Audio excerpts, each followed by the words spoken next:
At this very auspicious time of farewell service, I greet you in the name of our Lord and Savior Jesus Christ. Especially I greet the respected former principal. On behalf of our staff, we greet you in the name of our Lord and Savior Jesus Christ, and we are glad to meet here once again.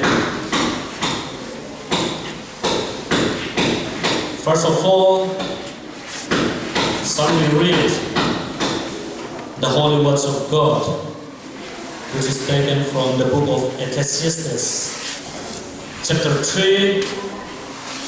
Please talking.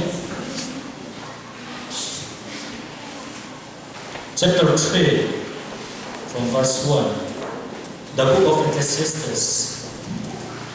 Through everything there is a season, a time for every purpose under heaven, a time to be born and a time to die, a time to plant and a time to pluck what is planted, a time to kill and a time to heal, a time to break down and a time to build up, a time to weep and a time to laugh, a time to mourn and a time to dance,